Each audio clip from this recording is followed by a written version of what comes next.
من در سراغ پسرم هستم. یک بار بینم خدا جان بچه که من پیش فرزنداش بیاره. اسماعیل جان شما نغز می بچه هاتان درست می. من مادری بالتیف منوچه روزی ویج.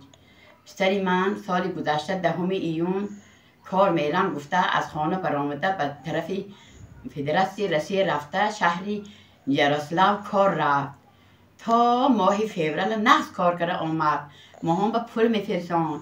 پدرش که گذشتگی بودن 10 سال این جانب 14 سال و سردار خواجگی بود. بچه من کار کرده ما هم به پول میفرستان. خواجگی ما می داشت خودش 4 تا فرزند داره.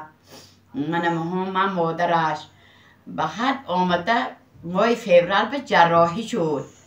اپندیسین جراحی شد. بعد ما به تلفن کرد که مادر جان من کار کنه نمیتونم من رفتاسیم. بعد من گفتم میلش بیا بچه این بیا. خیلی گفته برآمده 19 مرتبه همونجا برآمده آمده یک تا مهمان خانه نشان داد که من مادر من همینجا آمدم و خدا خواهد یگان ماشینی طرف ازبکستان سار شده. خدا خواهد خانه پیش بچه هم میرم.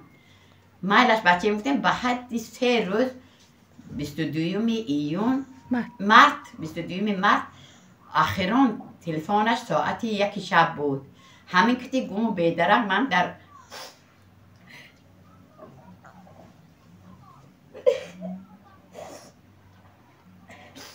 در سراغ پسرم هستم. الهی برکه هایتان در ما یاردم تید. خداوندا بچه که من نشان دید. خداوندا بشکاتان پیش پای بشکاتان برم. خدا فرزنداتان نگاه دارد. الهی دلی من خدا شاد کند. خیلی در پناه خدا باشید بچه.